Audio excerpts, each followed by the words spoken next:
Today we are going to do the analysis of Katharine Mansfield's story, The Bliss. So, we had seen till now that this story was written by the New Zealand author Katharine Mansfield, which was published in 1918 in the English Review and later collected in Mansfield's anthology Bliss and Other Stories. Centering on a dinner party given by a young woman named Bertha Young and her husband Harry. The story explores Bertha's inner life and her relationship with her guest as the night unfolds, revealing truth about those attending the party and exploring themes of marriage, adultery, transformation, social change, the advancing tide of modernity, and the question of whether it is better to face the truth of life in ignorance. Bliss is one of Mansfield's most acclaimed and widely read stories, remaining widely read even today. It is a frequent subject of literary analysis and study, and due to its complex imagery and deep character study, it has become so popular. So, Mansfield has published six collection of her works during her short 34-year life, but during that time she was a prolific writer. An additional 14 collection of her short stories were written, poems, letters, and journals were published posthumously. That means after her death. So, five biopics have been made about Mansfield, and she is still widely honored today in New Zealand, with schools around the island named after her. So, to begin with the analysis, we'll just see today that what was there in this story. So, Bliss by Katharine Mansfield is often considered as a challenging read. So, it doesn't follow a tradition timeline. The story lives inside the main character's chaotic mind and is shot through with homoerotic longing and the animalistic nature of sexual desire. So, let's break it down, and if we can say into details what exactly the story was. Now, Bliss starts off with a woman named Bertha thinking about how wonderful or how blissful she feels at times. She is heading home, and when she arrives, she spends a few moments with her baby. Normally, the baby little bee is cared by Nanny. So the narration explores Bertha's feelings, especially how she feels passionately happy over things that seem small, like a bowl of grapes, a pillow, a pear tree. So these are the small things, but she is happy with the things in her surrounding, or she's trying to make herself happy, or she appears to be happy.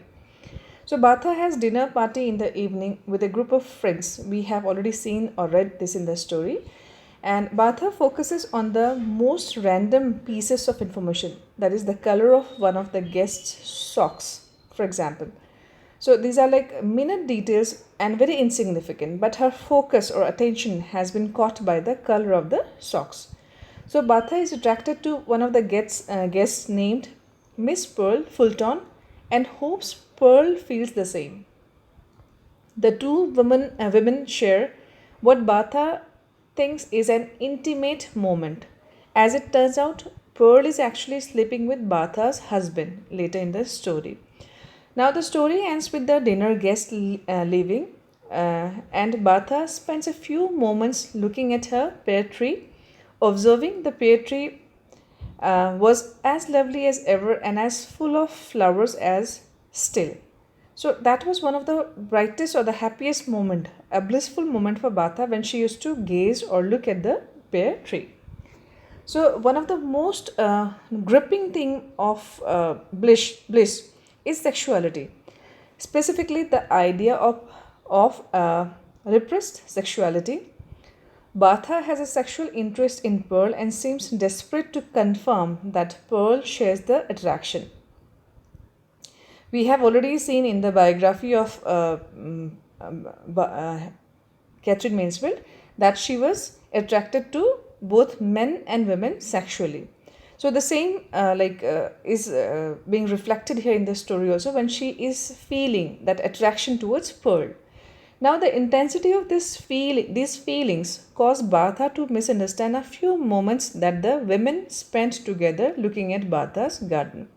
So, at that moment, when they are looking at the pear tree or looking at the garden, Bartha feels that that means Pearl too, has the same feeling which is inside Bartha. But she is mistaken. She is not thinking about Bartha, and like there is something else.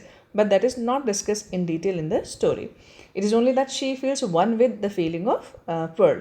So Bartha readily admits that she isn't sexually satisfied by her husband and begins to feel that Pearl might be able to satisfy her. So here we see that the theme of sexuality is also heavily illuminated by the fact that Bartha's husband Harry is having an affair with Pearl. Now, another prevalent theme that happens in the story is the repressed mind. From the very start of the story, Bartha thinks about the idea of being repressed. So her bliss is kept locked away. So at one point during dinner, she finds herself dreaming about a romantic interlude with Pearl. So even though her mind is wandering, she stays politely engaged with her dinner guests. Now she laughs and chats, but also thinks, I must laugh or die. That means she feels that there is no option left for her. Either it is to show herself or like present herself as a laughing or like happy woman, or just to die. So, in other words, she has to offer a presentable front to cover her thoughts. That means behind those smiles that she always carries, there is a deep thought, and obviously sometimes there is thought of like dying also. However, because Mansfield was writing in 1918, these things can only be hinted at through symbolism and suggestion, as this analysis will attempt to show that there were like some suppressed sides or symbolic meaning to the story. Now, a further manifestation of this repression comes when we follow Bartha's thought. Like these aren't explained clearly, we can assume this is because her mind is a million miles from reality. At one point, we get the following bit of narration where she says, there is a narration where it says, Muck took his eye out of the conservatory for a moment and then put it under glass again, and Eddie Warren drank his coffee and set down the cup with a face of anguish, as though he had drunk and seen the spider. Now, this seems to us it presents with a taste of just how disconnected from the moment Bartha really is. That means she's not connected with the moment, or she's not living in that particular moment in which, or the present. We can say she's not living in the present. So now, one of the greatest story of Bliss, obviously, like there are like too many elements which she has like ignorantly tried to touch. So Bliss is also read as ignorance is bliss. So we can say that bliss, which can be read here, calls to mind the phrase ignorance is bliss, and this is the question excuse me, which lurks behind Mansfield's story. It is sometimes best to remain in dark. So can some knowledge overwhelm you and threaten to destroy your entire world? So that is what we see here. Bliss focuses on Bartha Young, a 30-year-old wife and a mother who enjoys a comfortable middle-class life with her husband Harry and their baby. However, as the story goes on, we wonder whether she does enjoy her life. The biggest question is she actually enjoying the life? Bliss begins by telling us that Bartha passes her days in an almost delirious state of happiness and containment. That is, she is contained with her life. But we begin to wonder how a person can possibly sustain this level of unbridled joy. Because that is the biggest question. Is she really happy in the story, or she is just pretending to be happy, or just she is wearing that mask of being happy, of presenting herself in front of the society she is living in? Now, is it hiding an inner turmoil or nagging doubt that everything is not all right. Since this is the modernist short story, we get to know the characters through moments in their lives rather than through a coherent and action driven plot. So we see Bartha with her baby and the nanny, and the protective way the nanny takes possession of the baby. That means she does not allow Bartha to take care of the baby. It is in fact the duty or the work of the nanny to look after the baby. So she takes a possessive care of, or the nanny takes the possession of the baby, as if shutting out the mother from the picture. And by doing that, she's shutting out the mother. I mean, she's taking her out of the picture. The right of being the mother is taken away from the mother. Now we learn that Bartha has recently made the acquaintance of a young, beautiful and exciting woman. It is Pearl Fulton, and she is Pearl Fulton. And there is a suggestion that Bartha idealizes Pearl and perhaps even harbors sexual desire for her. Pearl is invited to the dinner party which Bartha and Harry are hosting, and the remainder of the story focuses on this single evening. Now, the dinner party provides us with an opportunity to observe the characters as their true feelings are suppressed by social constraints of the event. That means they are not free to express their feeling. As I again repeat, that the story was written in 1918. So they were things were not openly discussed during that time. So decorum had to be observed, and they were observing the same decorum. So Bartha can hint at a deep affinity between her and Pearl, but can only do so through alluding in her conversation to the pear tree. So oddly enough, we can say spelling out the first four letters of the Pearl's name. So it is pear, fine. So if we just remove the L, it will be pear. So in the garden, which Bartha interprets as a symbol for herself and Pearl. Now, at the end of the evening, Bartha's world seems to come crashing down as she observes her husband putting Pearl's coat on her shoulders and arranging to meet up for a secret tryst with her.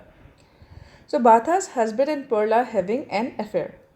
So once they have left, Bartha collapses in a chair and asks what is going to happen now. But at this point the story ends. As with many modernist narratives, we are left literally with a question at the end. The implication being that life more often presents us with unanswered question than it does easy solution or nearly tied up loose ends. Now there are some symbolic structure in the reading of the story, and what those symbols mean. We have seen that food and fruit, fine. So it plays an important symbolic role in Bliss, as it's worth analyzing how Katharine Mansfield uses them. Observe the behavior of Bartha's husband, Harry, at dinner, where he demonstrates a shameless passion for white flesh of the lobster. The implication being that Harry devours the white flesh of beautiful women as rapaciously as he does the food on his dinner plate. Now, the Pear Tree similarly is loaded with symbolism, although, as is often the case with modernism, its symbolism does not rely on some shared code, which we as readers simply come along and decode. We would be, as would be the case if Mansfield had made it an apple tree instead, with all of its connotations or nuances of temptation. That means it is associated, it's there. Sin and the forbidden, which the apple tree from the Garden of Eden summons. Now the pear tree suggests these connotations or nuances, but clouds them. It is not openly discussed, it is not openly said, making it difficult for us to know for certain how we should interpret or analyze its significance in the story. Now, the apple tree and the Genesis story of Eve and the fall of man bring us back to the knowledge. The forbidden tree in Genesis is the tree of knowledge, and that takes us back to the story's title, Bliss, with its invitation to recall the proverb, ignorance is bliss. Now, but pears are altogether more succulent, luscious, and voluptuous than apples. So Mansfield combines sexual temptation with more general ideas of sin and forbidden knowledge. So Bliss is one of Katharine Mansfield's greatest short stories, and its greatness partly resides in its ambiguities. Even Batha's final exclamation, "Oh, what is going to happen now?" can be read less as a declaration of despair than an embracing of the wild and unpredictable vagaries of life. The same excitement at the unexpectedness of the life which grips Virginia Woolf's narrator at the end of the story, an unwritten novel. So, this is for today. Thank you all.